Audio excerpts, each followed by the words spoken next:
அனைவருக்கும் ஆப்த நமஸ்காரம். தீக்குச்சியில் தீபம் ஏற்றுவது முறையல்ல. உங்கள் வீட்டு விளக்கு நுனியில் கரி பிடித்தால் தெய்வங்கள் வரவில்லை என்ற பொருளாகும். வீட்டு விளக்கு நுனியில் கரி பிடிக்கவே இல்லை என்றால் தெய்வங்கள் வந்துவிட்டதாக அர்த்தமாகும். இந்த விளக்கு பிடித்து ஒரு போன அமாவாசைக்கு பிடிச்சோம். ஒரு அமாவாசை முடிஞ்சிருச்சு. அடுத்த பௌர்ணமி இனியோட 45 நாள் ஆகுது. விளக்கு நுனியில் கரி பிடிக்கவே இல்லை. இப்போது நீங்கள் எங்கே போனால் போங்க, ஒரு கணபதி செய்கிறாங்க, வீடு பால் காய்ச்சுறாங்க, இல்லை கல்யாண வீட்டில் முன்னாடி அந்த பொண்ணு உட்கார சொல்லி விளக்குப்படுத்துகிறாங்க. நீங்கள் நல்லா கவனிக்கணும். அந்த என்ன தான் மந்திரம் சொன்னாலும் இந்த கல்யாண வீட்டுக்கு முன்னாடி முகூர்த்த காலில் விளக்குப்படுத்துவாங்க. அந்த விளக்கு அணைச்சோன்னு பார்த்தீங்கன்னா நுனியில் கறி பிடிக்கும். அப்போ தெய்வங்கள் பிரார்த்தனை ஏற்று வரவில்லை என்று பொருளாகும். இந்த ரகசியம் யாருக்கும் தெரியாது, ஞானிகளுக்கு மட்டும்தான் தெரியும். தெய்வங்கள் அப்போ எங்கே இருக்காங்க அப்படின்னா, நாம் வாழ்கிறது பூமி, பூமிக்கு மேலே இருக்கிறது ஆவி உலகம், அதுக்கு மேலே இருக்கிறது பித்திரு உலகம், அதுக்கு மேலே இருக்கிறது தெய்வ உலகம், அதுக்கு மேலே இருக்கிறது சித்தர் உலகம், அதுக்கு மேலே இருக்கிற ஞானி உலகம், அதுக்கு மேலே இருக்கிற ஆண்டவ உலகம். மொத்தம் 7 உலகம் இருக்குது. அப்போ தெய்வ உலகத்தில் தெய்வத்தை நீங்கள் அழைக்கணும்னா 4 வழியில் அழைச்சா மட்டும்தான் வருவாங்க.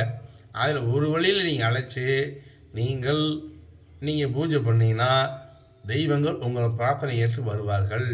ஆச்சுங்களா? இந்த ரகசியம் யாருக்கும் தெரியாது.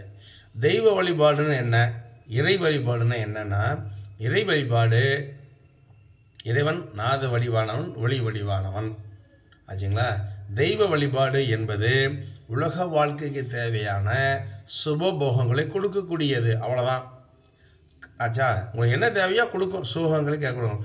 இறைவன் மனிதனை படைத்து மனிதனுடைய தேவைகளை பூர்த்தி செய்வதற்காகத்தான் தெய்வத்தை படைக்கிறார். ஆச்சுங்களா? தெய்வங்கள் கடவுள் கிடையாது. நீ என்னதான் சாமி கும்பிட்டாலும் சரி, தெய்வ வழிபாட்டில் மூப்பு, பிணி, மரணம் உறுதியாக உண்டு. நீ என்னதான் சாமி கும்பிட்டாலும் சரி, மூப்பு, பிணி, மரணம் உண்டு. தேகம் குன்றிடும், நோய் உண்டு, இறப்பு உண்டு. ஆனால் அந்த தெய்வத்தை போய் நாம் பிறவாழ்லை வேண்டும் என்று கேட்கும் பொழுது ஒரு ஞான ஒரு வழிகாட்டுவாங்க. அதான் தெய்வத்தோட வேலைங்க. இறைவனோட வேலை என்ன தெரியுமா? இறை வழிபாடில் மூப்பு, பிணி, மரணம் உறுதியாக இல்லை.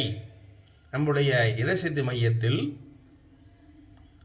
மூப்பு, பிணி, இரவாநிலை வளர்ந்ததற்காக இறை வழிபாடும் உலக வாழ்க்கை தேவையான சுபபோகங்கள் தடையில்லாமல் கிடைப்பதற்காக தெய்வ வழிபாடும் இரண்டும் கற்றுத்தரப்படுகிறது. இதைத்தான் வள்ளலார் எல்லா உயிரும் இன்புற்று வாழ்க அப்படின்னு சொன்னார். இறைசக்தி மையம் மேலும் விவரங்க இறைசக்தி மையம் 790 463 80 79. சகல சௌபாக்கியம் பெறுக.